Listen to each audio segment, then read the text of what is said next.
Ang kwento ni Tomby. Ang kwentong ito ay hango sa totoong buhay.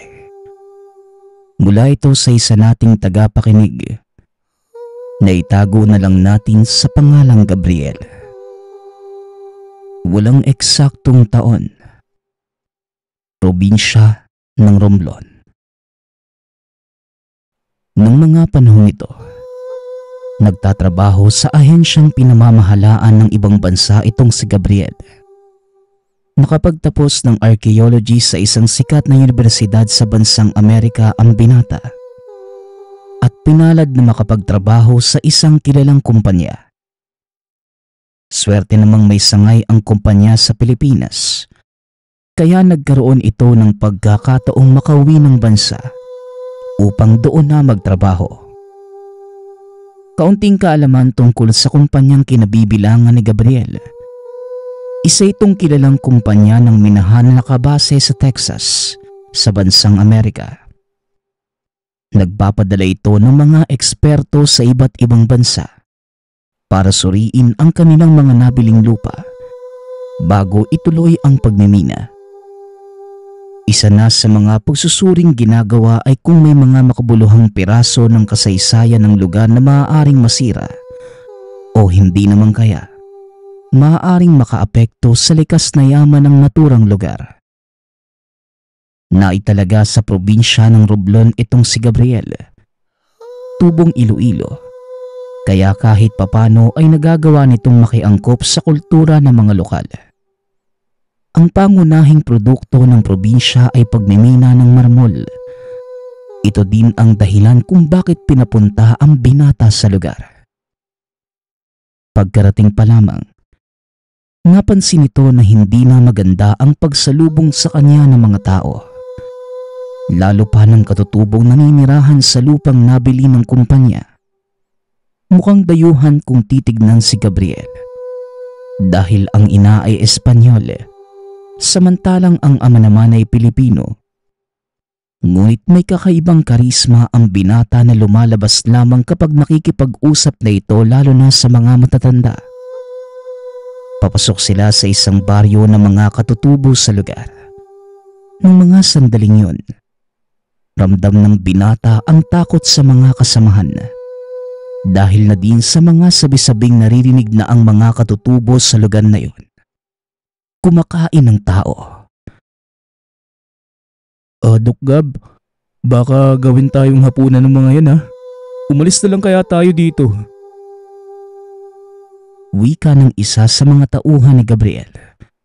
Natawagin na lang natin sa pangalang Bert. Ano ka ba naman? Mga usap-usapan lang yun. Huwag mo masyadong siniseryoso. Wala namang makakapagpatunay na totoo yung sinasabi ng mga tao sa patag eh. Tugon ni Gabriel. Naupo ang mga ito sa isang kubo, kasama ang mga nakakatanda. Hindi nakakaintindi ng Tagalog ang mga ito, kaya kinakailangan ni Gabriel ng tagasalin sa umpisa.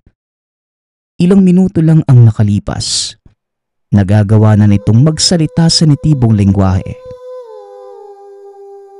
Mga mahal ko nakakatanda ng tribo, naparito po kami para tignan yung lugar.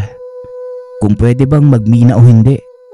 Dalawang bagay po ang mangyayari sa pagsusuring ito. Una, kapag pwede pong magmina sa bahagi ng kabundukang ito, bibigyan kayo ng isang pamayanan kung saan pwede kayong lumipat. Ikalawa naman po, kung hindi naman pwede, mananatili kayo sa lupain pero hindi nababawiin ng kumpanya ko ang halaga ng pinambili sa lupa. Ano po sa tingin ninyo? Pareho po kayong panalo doon. Wika ni Gabriel habang kumukumpas-kumpas sa mga kamay. Noong una ay hindi lubusang maunawaan ng mga katutubo ang ibig sabihin. Dahil para sa mga ito, sa oras na binili mo ang isang bagay, kailangan mo itong dalhin. Mapapakinabangan man o hindi. Hindi namin alam kung ano ang talagang gusto mong iparating. Binili ninyo ang lupa. Ibig sabihin lang, kayo na ang nagmamay-ari. Pero bakit naman ninyo iiwanan sa amin ang nabili ng lupa sa oras na hindi ninyo mapapakinabangan? Hindi ba parang lugi kayo doon? Wika ng isa sa mga nakakatanda na tawagin na lang natin sa pangalang Tandang Awang. Naisipan naman ng binatang biruin ang matanda. Hindi naman po talaga kami lugi, tatang eh. Wala pa naman kaming nabibiling lupa na hindi namin pwedeng minahin. Tugon ng binata.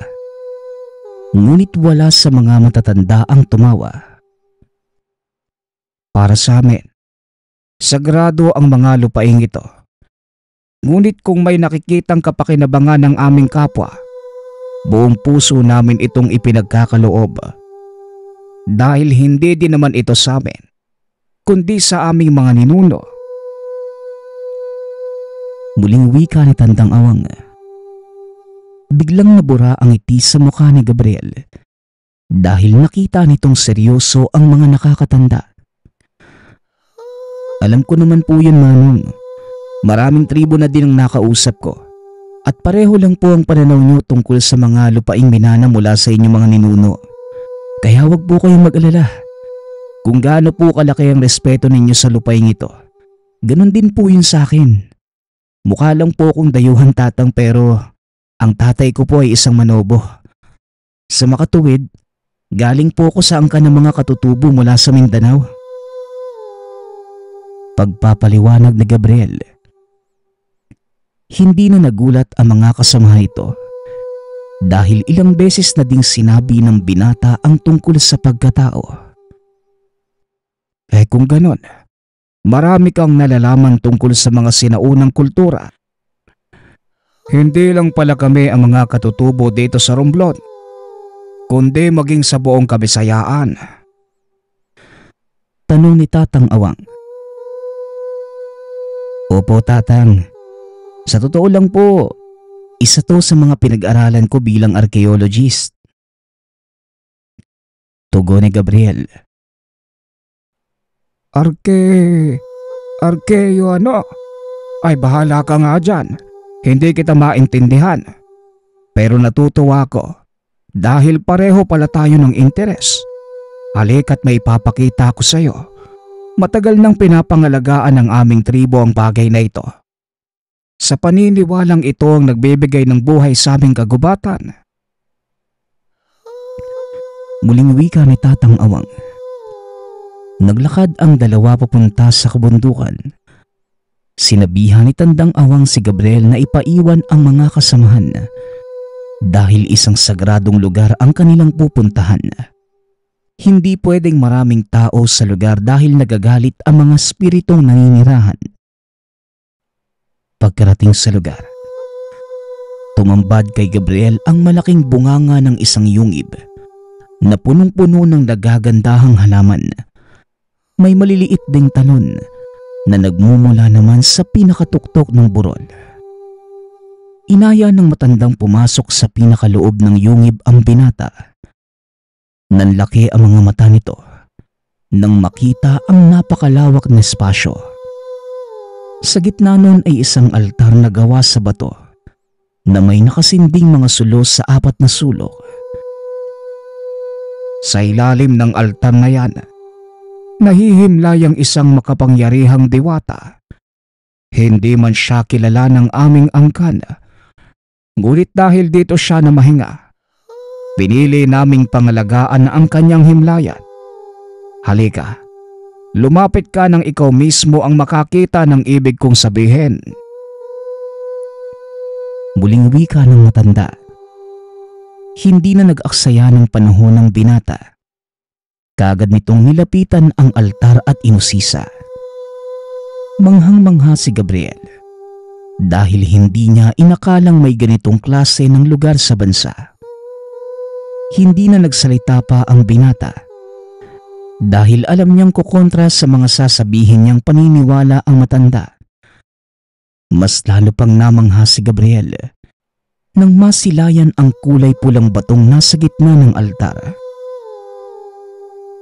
Tatang, kung hindi naman po kalabisan, maaari ko po bang malaman kung para saan ang batong ito? ng binata. Kagaya ng sinabi ko sa'yo, hindi ganoong kalawak ang kaalaman ko tungkol sa nilalang na nakahimlay sa ilalim ng altar. Pero ayon sa kaunting nalalaman ko, ang tawag sa batong yan ay hiyas ni Apo Lakay. Tugon ni Tandang Awang. Napatango na lamang si Gabriel bilang pagpapakita ng respeto sa sinabi ng matanda. Ngunit sa isip-isip ng binata, isa lamang itong mahalagang kaalamang ngayon lamang natuklasan. Pagkabalik nila sa ibang kasamahan, pinakiusapan ng matanda si Gabriel na huwag itong ipagbibigay alam sa ibang tao dahil marami ang naghahangad nito. Sandali lang po, Tatang. Bakit naman po hahangarin ng mga tao ang libingan ng isang alamat? Tanong ni Gabriel. Bagaman isa itong sayantipiko, may mga bagay itong hindi alam. Kagaya na lamang ng mga nakatagong lihim sa mismong altar na pinakita sa kanya ng matanda. Hindi ako ang makakasagot ng katanungang yan, iho. Kundi ang aking anak. Maya-maya lang ay nandito na sila. May pinuntahan lang sila sa bayan. Tugon ng matanda. Gustong-gusto ko pong pag-usapan ng tungkol sa bagay na yan eh. Pero pasensya na po kayo, Manong, ha. Hindi po ako pwedeng magtagal. Kung maaari po, babalik na lang ako sa ibang pagkakataon. Muling wika ni Gabriel. Matapos ay nagpaalam na ang grupo nitong umalis. Ngunit habang nasa daan, nakasalubong nito ang pangkat ng kababaihang paakyat ng baryo. O tamang-tama, nandito na pala ang anak ko. Rita, gusto kong ipakilala sa iyo ang binatang ito. Si Gabriel. Gabriel, ito naman ang anak kong si Rita. Pagpapakilala ng matanda. Ikinagagala kitang makilala. Maaari ko bang malaman kung ano ang pakay mo sa lugar na ito? Tanong ng dalaga. Isa akong sayantipikong pinadala ng kumpanyang nakabili ng lugar para pag-aralan ng paligid bago kami magsimula sa pagmimina. Ikinagagalak din kitang makilala, Rita. Tugon ng binata. Marami na sa inyo nagpunta sa lugar na ito. At simula noong bata pa ako, marami na ang nabigong tuklasin ng lihim na nakabaon dito. Dediretsuhin ko na kayo. Sasayangin niyo lang ang oras sa paghahanap ng mga kasagutang hindi niyo mahanap dito. Diretsahang tugon ng dalaga. Nagulat si Gabriel dahil napakaparangka nitong magsalita. At sa karanasan ko bilang isang arkeologo, marami na din akong narinig na ganyang katwiran. Pero ni isa sa kanila, walang nakalusot. Pasensya na, Rita, ha? Gusto ko mang magtagal para sa isang masayang pag-uusap pero hindi pwede. Dahil kailangan ko makipag-usap sa mga superior ko. Kung yung mamarapatin, mauuna na kami ng mga kasama ko, ha?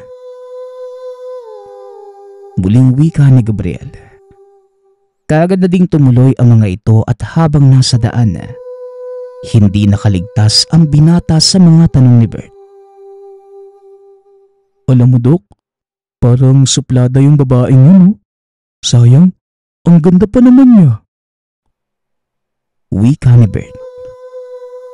Nagiging maingat lang siya at ito ang nakakapukaw ng kuryosidad ko. May kung ano silang iniingatan sa lugar na yun eh. At sigurado kung mahalagang bahagi ng kasaysayan ng bagay na yun. Tugon ni Gabriel. Ngunit lingid sa kalaman nito na higit pa sa piraso ng kasaysayan ang nakatago sa lugar. Kinabukasan, matapos makipag-usap sa mga superior, muling bumalik ang binata sa baryo. Nagulat naman si Tandang Awang dahil walang pasabi ang pagpunta nito. At ang pinagtataka pa ng matanda, ay nag-iisa lamang siyang dumating. Nakakapagtaka naman ang pagpunta mo sa baryo namin ng mag-isa. Sabihin mo, ano ang sadya mo ngayon? Tanong ni Tandang Awang. Kagaya po ng sinabi ko, handa po ako matuto tungkol sa mga kalamang nakatago sa yungib na pinagdalhan niyo sa akin. Hindi ko lubos maunawaan, Manong eh. Pero parang may humihila sa akin pabalik sa lugar na yon. Kaya makikiusap lang po sana ako. Samahan niyo po ako ulit dun. Tugon ni Gabriel. Pasensya na, iho. Nakatakda akong pumunta sa bayan para sa isang mahalagang lakad. Pero nandito naman ang anak ko. Siya na muna ang bahalang sumama sa'yo. Wika ni Tandang Awang. Napatingin si Gabriel sa dalaga na nooy nakikipag-usap sa mga kabataan ng tribo. Kagad nang nagpaalam ang matanda. Wala nang ibang pagpipilian ang binata kundi ang hingiin ang tulong ni Rita. Alam niyang hindi naging maganda ang una nilang pagkikita. Kaya naman medyo nangingilag itong makipag-usap. Gayunpaman, nanaig ang kagustuhan ng binata na muling makabalik sa altar. Kaya nilabanan nito ang hiya at kinausap ang dalaga. Rita, magandang umaga sa iyo . Hindi na ako magpapaligoy-ligoy pa. Gusto ko sanang magpasama sa iyo doon sa yungib. Kung ayos lang sa iyo. Wika ni Gabriel. Ayoko. Nako, maraming... Ano? Bakit naman? Ayoko eh. Hindi nababagay ang isang kagaya mo sa sagradong lugar na yon. Kagaya ko? Ano bang pinagkaiba? Marami. Lumaki ka sa syudad. Nabahiran na ng karumihan ng mundo ang isipan mo. Kaya naman hindi ka karapat dapat tumuntong sa lugar na yon. Masyado mo naman yata akong hinuhusgahan. Hindi mo nga ako kilala eh. Sige, walang problema. Kung ayaw mo, mag-isa akong pupunta doon. Pag-uusap ng dalawa. Naglakad paakyat ng burol si Gabriel. Nung una ang akala ng dalaga ay nagbibiro lamang ito. Ngunit nakita ni Rita na tuloy-tuloy sa paglalakad ang binata. Kaya dali-dali itong sumunod. Sandali lang. Hindi ka ba nakakaintindi? Hindi ka karapat dapat na umapak sa lugar na yon. Dudungisan mo lang ang libingan ni Apo Lakay. Yang ka na naman eh. Kaunti na lang talaga iisipin ko may personal kang galit sa akin. Hindi naman sa ganun. Kagaya ng sinabi ko, sagrado ang lugar na yon at hindi ka pwedeng umapak doon ng basta-basta. Ang tigas naman kasi ng ulo mo eh. Mamaya pagalitan ako ni tatay sa ginagawa mo. Minsan na akong sinama ng ama mo sa yungib at narating ko na ang mismong altar. Wala namang sinabi sa akin si Tandang Awang na kagaya ng mga sinasabi mo. Hindi kasi nauunawaan ni tatay ang lahat. Pero kung talagang mapilit ka, sige, samahan mo ko. Pag-uusap ng dalawa. Napangiti ang binata dahil sa wakas, nagawa nitong mapilit ang dalaga. Wala naman talagang balak pumasok si Gabriel sa lugar ng mag-isa dahil alam niya kung gaano kasagrado ang altar. Pagkarating sa mismong yungib, laking gulat ni Rita dahil pumitas ng bulaklak ang binata. At bago tuluyang pumasok sa yungib, hinubad pa nito ang suot na sapatos. Pagkarating sa harap ng altar, nagbigay galang si Gabriel sa pamamagitan ng pagluhod, sabay lapag ng bulaklak sa mismong sahig. Matapos ay nilingon nito si Rita at kinausap. Isa rin akong katutubo mula sa Mindanao. Mukha lang akong dayuhan pero nananatili sa pagkatao ko ang pinagmulan ng tatay ko. Isa rin ako manobo, Rita. Wika ng binata habang nagtatanggal ito ng mga kargang gamit. Lumapit ito sa altar at pinagmastang mabuti. Ang batong yan ang nagbibigay ng buhay sa lahat ng nandito sa paligid. Sinasabing pinagkatiwalang ng dakilang apo ang kanyang hiyas sa aming mga ninuno bago tuluyang mamahinga. Pagpapaliwanag ni Rita. Yan din yung sinabi sa akin ng tatay mo kahapon eh. Naniniwala ako doon. Alam mo Rita, kahit isa akong sayentipiko, hindi pa din nawawala sa akin ng pagiging isang manobo. Isa sa paniniwala ng aming tribo ay ang lahat ng buhay may pinagkukunan ng lakas. Pero alam mo ba, may mga nabasa na din ako tungkol sa hiyas ni Apo Lakay. Ayon na din sa ilang impormasyong nakuha ko, may kakayanan daw itong magbalik ng mga kaluluwang namayapa eh. Tugon ng binata. Oo, isang patunay sa kasulatang nabasa mo ang aming kapaligiran. Tignan mo ang mga puno at hayop sa paligid. Lahat sila umaasa sa buhay na binibigay ng mutsyang ito. Kaya hindi pwedeng mapasa kamay ng mga masasama at sakim na tao. Lalo lang magkakaroon ng kaguluhan at masisira ang balanse ng kalikasan. Wika ni Rita. Hinawi nito ang lumot para ilantad ang mga ito. Napangiti ang binata dahil ang mga titik na ginamit, baybayin o mga sinaunang titik ng ating mga ninuno. Kaya mo bang mabasa ang mga nakasulat? Wala ni isa sa amin ang nakakaunawa sa mga yan. Kaya magiging malaking tulong kung sakaling magagawa mo itong basahin. Wika ni Rita. Ngunit hindi umiimik si Gabriel dahil ang mga nakasulat sa bahaging yon ng sahig hindi tungkol sa kasaysayan, kundi isang uri ng mantra para gisingin ang natutulog na nilalang sa ilalim ng altar. Mali ang paniniwala nyo Rita. Patawad pero hindi maaaring mabasa nino man ang mga katagang to. Wika ni Gabriel. Ano bang ibig mong sabihin? Si Apo Lakay ang nakahimlay sa libingang yan. Tugon ni Rita. Patuloy na nag-ikot si Gabriel at naghanap ng iba pang kasulatan hanggang sa madako ito sa mismong altar. Dito na lubusang naunawaan ng binata na hindi nga si Apo Lakay ang nakabaon sa ilalim ng altar, kundi ang isang datong aswang mula sa kapuluan ng Sugbo o ngayon ay mas kilala sa tawag na Cebu.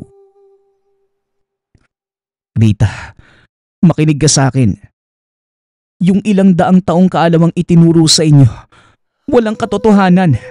Hindi si Apo Lakay ang nakalibing sa lugar na ito, kundi si Dato Pangaraw. Wika ni Gabriel. Sino naman si Dato Pangaraw? At ano ang kaugnayan niya sa hiyas ni Apo Lakay? Tanong ng dalaga. Ang hiyas ni Apo Lakay ang siyang nagsisilbing tanod ng nilalang.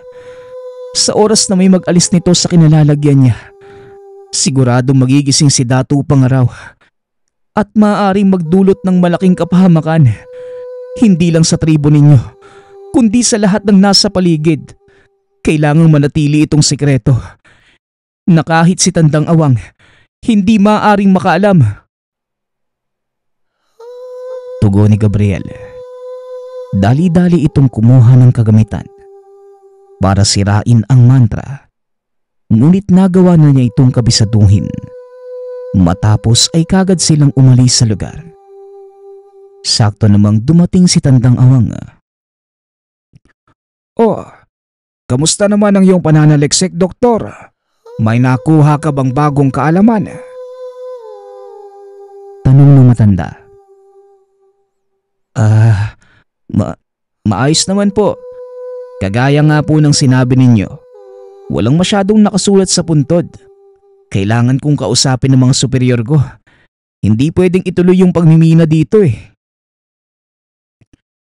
Tugon ng binata. Mukhang may tinatago ka sa akin, doktor. Ano ang natuklasan nyo sa lugar na yan? Muling tanong ng matanda. Hindi na nakapagsalita si Gabriel. Napilitan na din si Rita na sabihin sa ama ang totoo. Maaari po ba namin kayong makausap ng salilinan, tay? Tanong ng dalaga. Kaagad namang naglakad ang matanda papasok sa kanilang kubo. Kasama si Gabriel at Rita. Pagkarating sa loob ng tahanan, wala nang pagdadalawang isip pang nagsalita ang dalaga. Hindi na din ito pinigilan pa ni Gabriel. Minabuti nitong malaman ng matanda ang katotohanan kaysa itago. Nagulat ang matanda sa mga natuklasan. Hindi man kapanipaniwala. Ngunit dahil sa kakayanan ni Gabriel na magbasa ng mga lumang kasulatan, nagawa nilang madiskubre ang totoong laman ng puntod na yon. Ito pala ang dahilan kung bakit hindi maaaring galawin ng hiyas.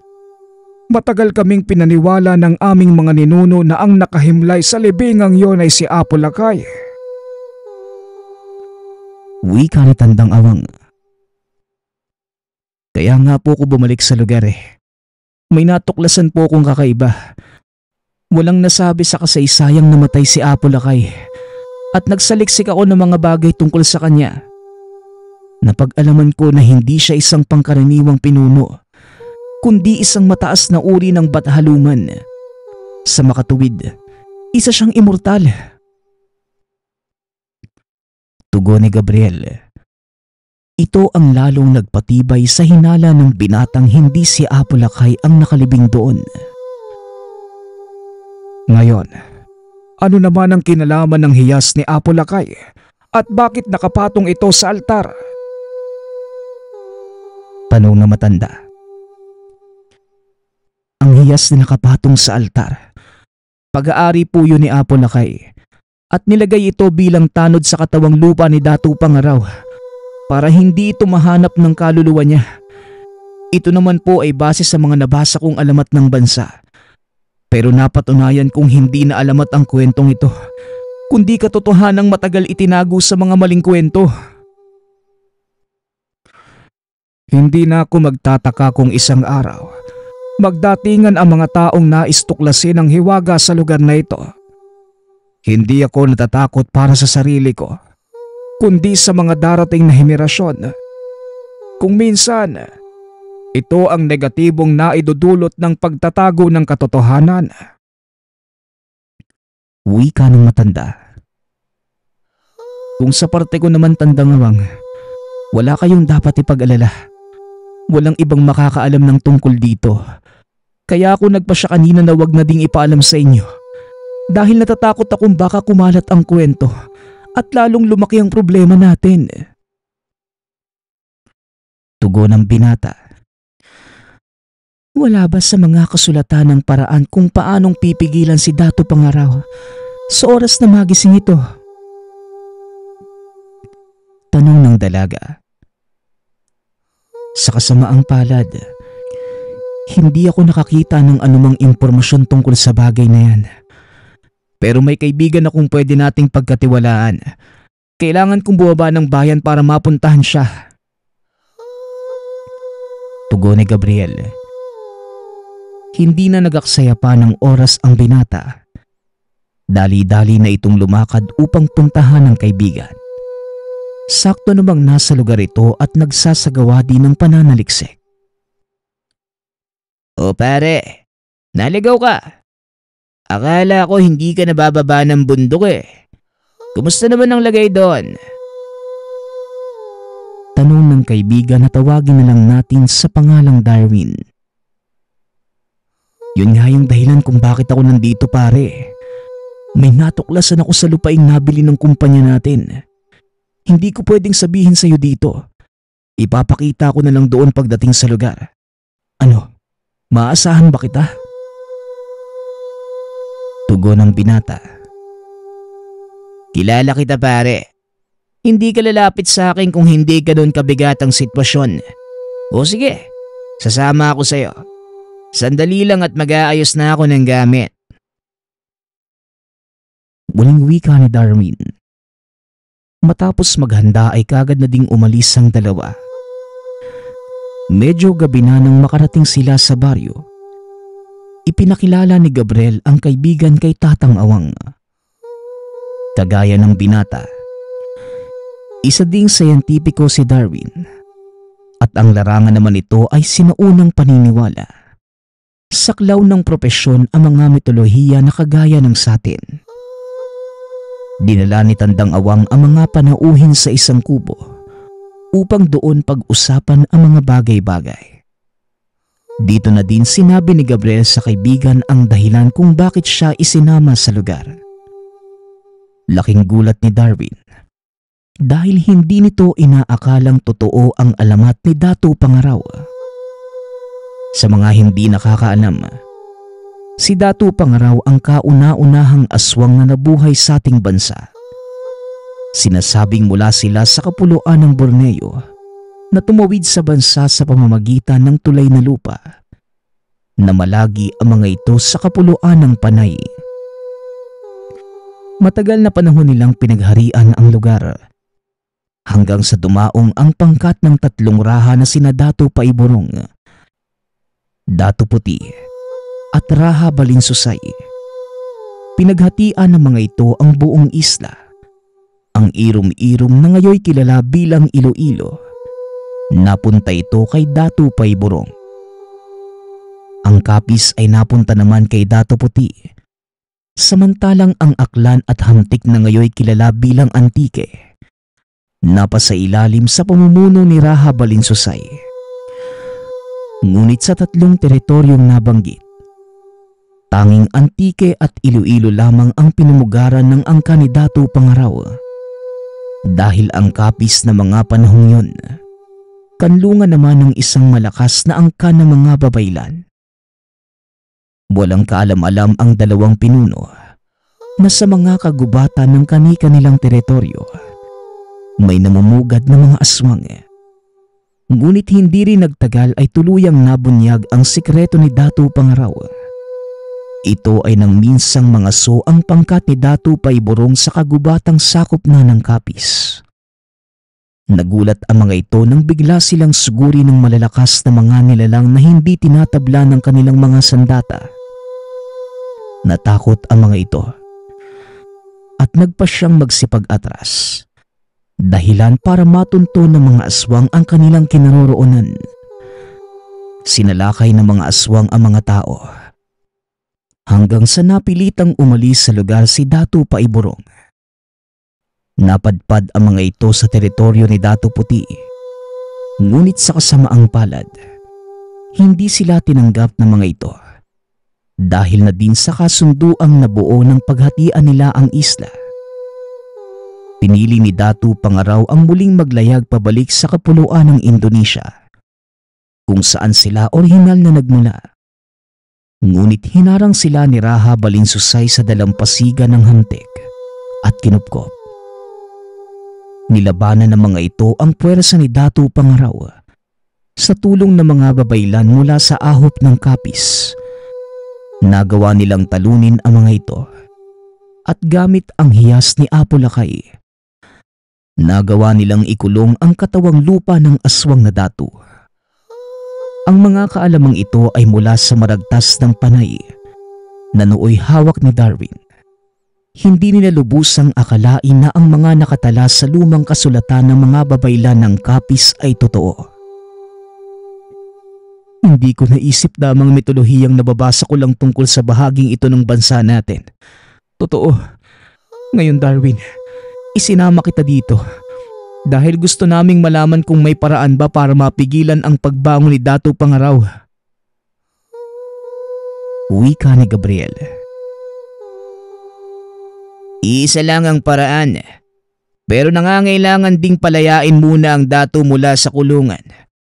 Ngunit kailangang handa tayo sa maaaring mangyari dahil maaari tayong mapasabak sa laban. Tugon ni Darwin. Siguro may iba pang paraan, kagaya ng mga engkantasyon o mantra na maaaring magkulong ulit sa kanya. Alam mo namang wala akong kaalam-alam sa pakikipaglaban eh. Sana sinabi mo ng mas maaga nang makapagpatawag tayo ng mga taong may kaalaman sa ganitong larangan. Hindi ko alam kung makakatulong ang sasabihin ko. Pero bakit hindi na lang natin gawin ang nararapat para hindi magambala ang lugar? Mahirap po yung sinasabi mo, Tatang eh. Lalo na't nabili na ng kumpanya ang lupaing ito. Maaari naming ipaglaban ang aming karapatan sa lupaing ito bilang katutubo. At ikaw, malaki ang may tutulong mo. Dahil kung tutuusin, ikaw ang may kasalanan. Nagulat ang mga ito nang magsalita si Rita.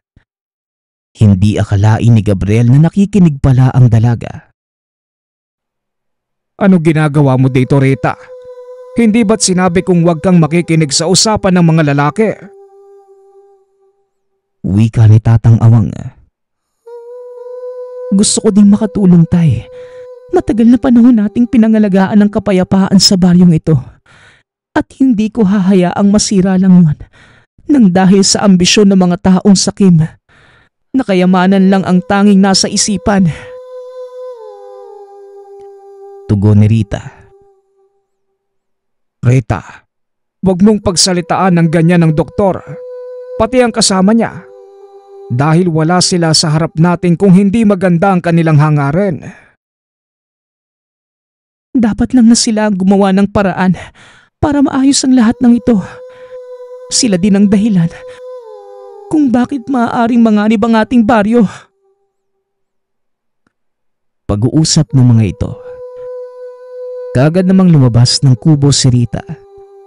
Dahil gabi na ng mga sandaling yon, pinili na lamang ng mga itong doon magpalipas ng gabi. Habang nakahiga, pilit pa ding iniisip ni Gabriel ang mga pangyayari. Ni sa hinagap, hindi nito inakalang may mga ganung uri ng kaganapan sa ating bansa. Sa loob ng ilang taon niyang pagiging sayantipiko, hindi lubos maisip ni Gabriel na magkakaroon siya ng isang lehitimong karanasan na nooy. Katang-isip lamang kung ituring na mga kagaya niyang alagad ng siyensya.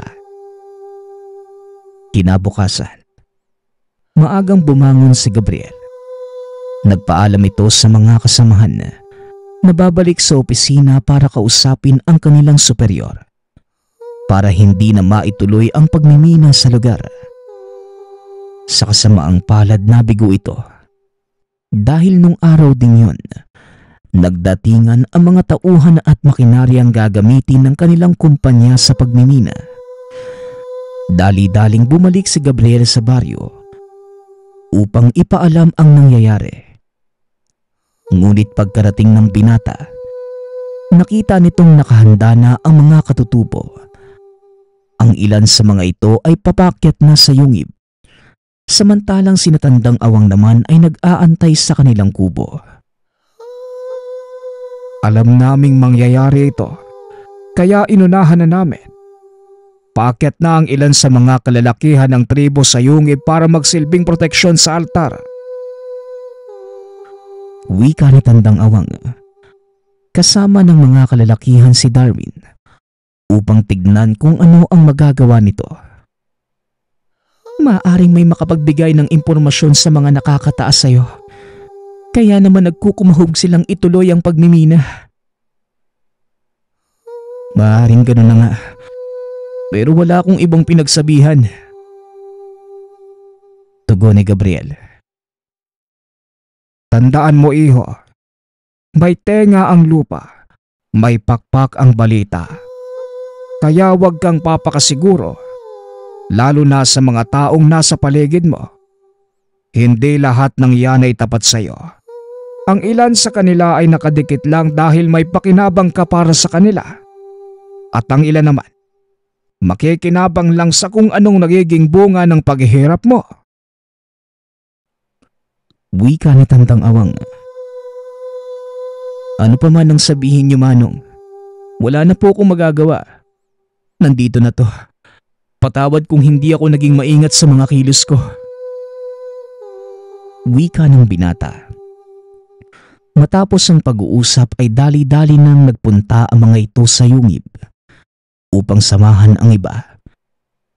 Nagsagawa ng malaking apoy ang mga katutubo sa mismong harap ng kuweba upang magsilbing palatandaan. Mula doon ay tanaw ang kalsada kung saan dadaan ang mga sasakyang paakyat sa kabundukan. Pumasok sa loob si Gabriel. Nakitang naghahalungkat sa paligid ng altar si Darwin. Tumambad sa binata ang napakadami pang mga kasulatan na naglalaman ng mga paraan kung paanong ipagtatanggol ang lugar kung sakaling dumating ang ganoong pagkakataon. Sa hula ko, pare, sinumpong ka na naman ang katamaran mo sa paghanap, no? Tignan mo ang paligid. Hayaan ang mga kasagutan sa tanong mo. Hindi natin kailangan magbuwis ng buhay dito.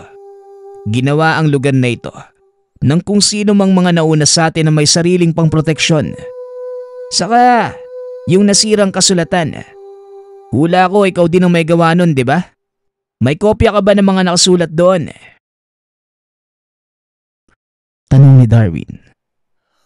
Natulala na lamang si Gabriel sa mga sinabi ng kaibigan. Kung hindi pa ito hinampas ni Rita sa balikat, hindi pa babalik sa wisyo ang binata. Dali-dali nitong dinukot sa bulsa ang papel na pinagsulatan ng mga sinirang kasulatan. Iniabot ito kay Darwin. Ang bahaging ito, ang siyang susi para tuluyang mabuksan ang proteksyon ng lugar. Matanong nga pala kita, pare, bakit mo pala sinira tong bahaging ito? Tanong ni Darwin. Nagkamali ako ng pagkakaintindi, pare. Ang buong akala ko, ang mga nakasulat na yan ay mantra para gisingin ang nakahimlay na katawan ni Datu Pangaraw. Tugon ni Gabriel. Napailing na lamang si Darwin dahil sa kapalpakan ng kaibigan. Ano ka ba naman, pare? Hindi ka na talaga nagbago. Minsan lawakan mo ang pag-unawa mo sa mga bagay-bagay. Scientifico tayo, pare. Hindi manghuhula. Wika ni Darwin. Matapos ay binasa nito ang mga nakasulat sa papel na iniabot ni Gabriel. Laking gulat ng lahat dahil kusang nagliwanag ang hiyas na nasa altar at yumanig ang paligid. Dali-daling lumabas ang mga ito sa yungib at pagkadating sa bukana. Namangha ang mga ito dahil lumantad ang totoong anyo ng kuweba. Isa itong malaking dambanang gawa sa bato. Hindi akalain ng mga katutubong may ganoong klaseng lugar sa kanilang baryo. Ilang minuto pa ang nakalipas. Nagbigay na ng hudyat ang mga katutubong malapit na ang mga sasakyang gagamitin sa paghukay. Natanaw na ito nila Gabriel, kaya kagad silang gumawa ng barikada sa daan. Nakatayo ang mga ito habang inaantay ang pagdating ng mga tauhan ng kumpanya. Ngunit laking gulat ng binata dahil natanong nito si Bert kasama ang ilan sa mga manggagawa. Gabriel, anong ginagawa mo? Bakit kasama mo yung mga taong yan? Hindi ba dapat ikaw ang nasa posisyon ko ngayon? Wika ni Bert. Hindi niyo pwedeng ituloy ang pagmimina sa lugar na to dahil may mahalagang bahagi ng kasaysayan ang nakabaon dito. Iatras mo ang mga tauhan mo, Bert. Tugon ni Gabriel. Pasensya na, Gabriel. Sumusunod lang ako sa utos. Kaya patabihin mo ang mga katutubo dahil hindi magdadalawang isip ang mga sasakyang to na sagasaan sila. Muling pakiusap nito. Ngunit sa pagkakataong yon si Tatang Awang na ang sumagot. Hindi. hindi aalis sa mga katutubo kahit pagkamatayan ng sapete namin. Wika ni Tandang Awang. Sayang, Gabriel. Yayaman ka na sana ng husto eh. Kaso pinakawalan mo pa ang pagkakataon. Ngayon, mamamatay kayo kasama ang mga katutubong ito. Tugon ni Bert. Sabay senyas sa mga kasamahang umabante. Umandar ang mga sasakyan. Ngunit nanatiling nakatayo sa gitna ng daan ang mga katutubo kasama sila Gabriel. Ngayon, lumabas na ang totoo mong kulay, Bert. Pera lang pala ang habol mo eh. Hindi ka na nakontento sa kung anong meron ka ngayon. At alam kong hindi ka makukontento kailanman. Yun lang naman ang mahalaga sa mundong to ah. Dahil hindi ka mabubuhay ng walang salapi, Gabriel. Ikaw, sabihin mo sa akin, anong dahilan mo? Bakit ka nandito? Tanong ni Gabriel. Mahalagang bahagi ng kasaysayan ng nandito sa lugar at handa akong magbuwis ng buhay para lang mapangalagaan to. Pwede ba? Huwag kang ipokrito. Dahil alam ko ang totoong pakay mo. Balak mong suluhin ang kayamanang natuklasan mo sa kuwebang yon. Pero hindi ko yun nahayaan. Dahil una sa lahat, pag-aari ng kumpanya ang lupaing ito. Pangalawa, hindi lang naman ikaw ang nakatuklas niyan. Kaya bakit hindi ka na lang makipagtulungan sa akin? Pagatian natin ang kung anong makukuha dyan. Diyan ka nagkakamali, Bert. Hindi ako naparito para sa kayamanan. Nakasama mo ko ng matagal sa trabaho ah. Dapat alam mo kung ano mas mahalaga para sa akin. Pag-uusap ng dalawa. Tuloy-tuloy ang pag-usad ng mga sasakyan. Hanggang sa wala ng pagpipilian ang mga katutubo kundi ang lumaban. Pinagbabato ng mga ito ang sasakyan. Dahilan para masugatan ang ilan sa mga nakasakay. Maging ang nagmamaneho. Dito na gumamit ng dahas si Bert. Inutusan nito ang ilan sa mga tauhan na pagbabarilin ang mga katutubo. Ngunit bago pa man sumunod ang mga tauhan, nagkaroon ng malakas na pagyanig. Isang malakas na sigaw ang narinig mula sa loob ng kuweba. Nilingon ni Gabriel si Darwin. Napagtantong hindi nila ito kasama. Ilang minuto pa ay tila may kung anong paparating. Dali-daling sinabihan ni Gabriel ang mga kasamahang magsipag-alisan sa lugar. Laking gulat nito nang biglang may kung anong lumapag sa kanilang harapan. Nakatayo lang ito ng tuwid. Tinutukan ng ilaw ng mga sasakyan. Nanlaki ang mga mata ni Gabriel nang makita ang kasuotan nito. Punong-puno ng tattoo ang katawan at may hawak na dalawang kampilan sa magkabilang kamay. Mahaba din ang buhok nitong nakatirintas. Halos sumayad sa lupa at sa likod nito ay nakaukit ang simbolo ni Apo Lakay. Naloko na. Umalis na tayo dito. Kundi mauubos tayong lahat. Wika ni Gabriel. Napagtanto nito na ang nilalang na nasa harapan nila ay walang iba, kundi si Datu Pangaraw. Maya-maya lang ay dumating si Darwin na hawak-hawak ang batong nakapatong sa altar. Pare, anong ginawa mo? Bakit mo hinayaang gumising ang demonyo? Wika ni Gabriel. Demonyo? Nasaan? Ayan ba? Hindi demonyo si Datu Pangaraw. Isa siyang datong aswang na nasa ilalim ng kapangyarihan ni Apo Lakay. Bakit sa tingin mo ilalagay ang hiyas na ito sa taas ng kanyang libingan? Base sa mga nabasa ko pare, ang batong yan ang nagsisilbing bantay ng nilalang na nasa ilalim ng altar.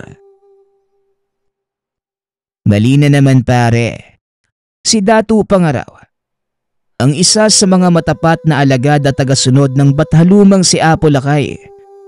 Bagaman mula ito sa angka ng mga aswang, isa ang datu sa pinakamabait na pinuno. Maniwala ka man o sa hindi, si Datu Pangaraw ang nagpalaya sa mga Karay laban sa mga Kastila, at dahil na din sa presensya niya, hindi na muling bumalik ang mga ito. Pag-uusap ng dalawa. Naputol lamang ito nang biglang kumilos ang Datu. Winasiwas ang dalawang hawak na kampilan. Hindi rin ito tinatabla ng bala, at ang bawat tamaan ng sandata, kagad na namamatay. Tuloy-tuloy lamang sa pag-atake ang Datu, habang sina Gabriel at Darwin naman, itinuloy lamang ang pag-uusap. Teka, saan mo ba kinukuha ang mga kaalamang yan, Darwin? Tanong ni Gabriel. Sinabi ko na nga sa'yo, di ba? Hawak ko ang maragtas ng panay. Kaya alam ko ang bagay na tungkol sa datong aswang at sa hiyas ni Apo Lakay. Mabuti na lang at ikaw ang naunang makadiskubre ng libingang to. Tugon ni Darwin. Noong mga sandaling yon, hindi na malayan ng dalawa na may nakalusot sa mga tauhan ni Bert. Napansin naman ito ni Rita, kaya dali-dali niya itong hinabol. Gabriel, may mga kalabang nakalusot at papunta na sila ngayon sa kuweba. Sigaw ni Tandang Awang. Nagkatinginan ang magkaibigan. Sabay na tumakbo papunta sa kuweba. Nang mga oras na yon, halos maubos na din ni Datu Pangaraw ang mga kalaban. Ang ilan sa mga ito ay pinili ng iligtas ang sariling buhay. Samantalang sina Gabriel naman ng mga oras na yon, narating na ang yungib. Naabutan ng mga ito ang ilan sa mga tauhan ni Bert na nilalagyan ng pampasabog ang paligid. Sinubukang awatin ni Gabriel ang mga ito. Ngunit huli na dahil nagawa nilang ilatag ang lahat ng dalang pampasabog. Pakiusap, huwag niyong ituloy ang binabalak ninyo. Wika ni Gabriel. Huwag ka nang magsayang pa ng laway, Gabriel. Huli na ang lahat. Tugon ni Darwin, sabay turo sa kalangitan. Biglang lumapag sa harap ng mga ito si Datu Pangaraw. Nilingon nito ang mga tauhan ni Bert. Dali-daling tumakbo upang pigilan ang mga ito sa ginagawa. Umalis na tayo dito, Gabriel. Sasabog ang lugar na ito at panigurado, matatabunan ang buong paligid. Pero paano mga taong yun? Kailangan nilang makalis sa lugar na to. Wala ka na magagawa, pare. Hindi na sila makakaligtas pa kay Datu Pangaraw. Pag-uusap ng dalawa. Habang papalayo, inihagis ni Darwin ang mutya papasok ng yungib. Pinagpapatay naman ni Datu Pangaraw ang ilang tauhan ni Bert na nasa loob. Ngunit sa kasamaang palad, may isang nakaligtas at tuluyang pinasabog ang lugar. Dumagundong ang buong paligid.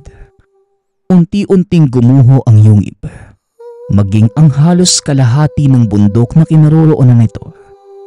Wala nang nagawa ang mga katutubo kundi ang manood sa unti-unting pagkasira ng lugar na kanilang iningatan sa loob ng mahabang panahon. Tatang, patawad po.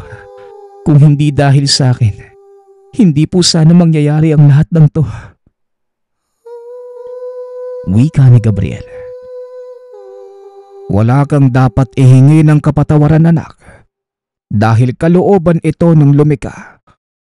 Mas mabuti ng tuluyang mabaon sa limot ang lahat.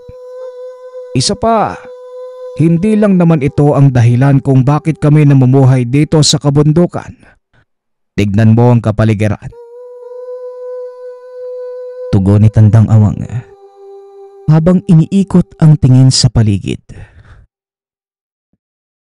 Isang mahalagang bahagi ng kasaysayan ang nawala, tatang. Ito ay kasama sa inyong kultura.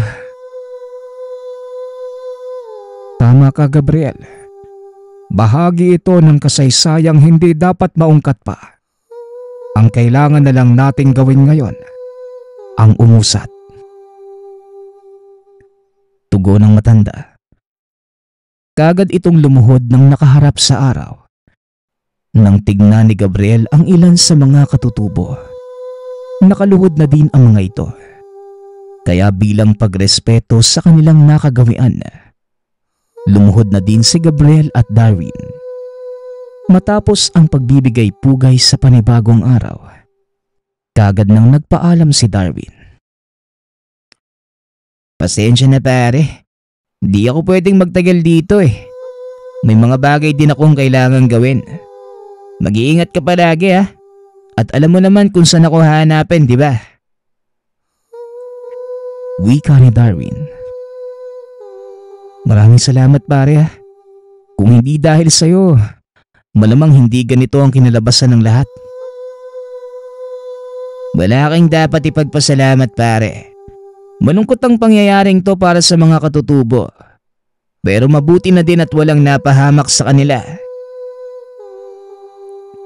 Muling wika ni Darwin.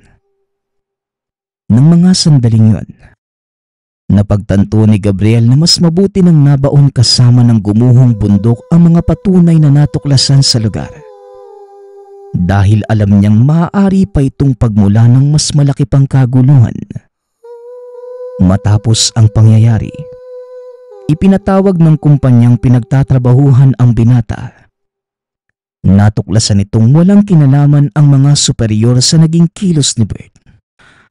Sa kasamaang palad, nagawa nitong makatakas. Hindi na muli pang nakita. Ipinawalang bisa na din ng pamahalaan ang permiso sa pagmimina doon sa baryo dahil na din sa naging sakuna. Pinili ni Gabriel na manatili sa lugar upang pag-aralan ang kultura ng mga katutubong nakatira sa lugar. Natuklasan ng binata sa sarili na marami pa itong hindi nauunawaan. Kahit pa sabihing isa siyang siyentipiko, may mga bagay pa ding hindi saklaw ng kanyang napag-aralan. Sa paglipas ng mga taon, kinailangang bumalik ni Gabriel sa Amerika. Malungkot mang iwanan ang sariling bayan, ngunit kailangan dahil tawag ito ng tungkulin bilang isang archaeologist. Paminsan-minsan, umuwi ito sa Pilipinas para bumisita sa ilang kakilala. Patuloy pa din itong ginugunita ang nangyari, lalo na kapag nagkikita sila ng kaibigang si Darwin. Sa tuwing nasa bansa si Gabriel, umaakyat ito ng bundok upang bisitahin ang tribo ni Tandang Awang. Bagaman matagal na itong wala, hindi pa din nakakalimutan ni Gabriel ang kabutihan at pagtanggap nito sa kanya. Nagsagawa din ng outreach program ang binata sa mga kapos na mamamayan ng lugar. Marami ang natulungan nito, lalo na ang mga katutubong nangangalaga ng kapaligiran. Itinatag din ng binata ang isang foundation na patuloy na nangangalaga sa kultura ng ating bansa. Sa kasalukuyan, retirado na si Gabriel. Namumuhay ito sa ibang bansa kasama ang mga anak at ilang kapamilya. Hindi na din ito nakauwi pa ng bansa dahil nakaratay na sa karamdaman. Ngunit ganun pa man, hindi ito nagsisisi dahil nagkaroon siya ng masayang buhay. Naging bahagi siya ng maraming kaganapan, lalo na sa pagtuklas ng kasaysayan ng mundo. Sa katunayan, bago magretiro, nanalo pa ito ng prestiyosong parangal sa larangan ng siyensya sa Europa. At ang isa sa mga hindi niya makakalimutang bahagi ng buhay ay nang minsang masilayan at masaksihan ang alamat ng hiyas ni Apo Lakay. Nagpapasalamat nga pala ako sa nagpadala ng ating kwento. Naway nagustuhan niyo ang inyong napakinggan. Nagpapasalamat din ako sa lahat ng patuloy na nakikinig at sumusuporta sa ating channel. Naway patuloy niyong suportahan at pakinggan ang ating mga kwento. Hanggang sa muling pakikinig. Paalam.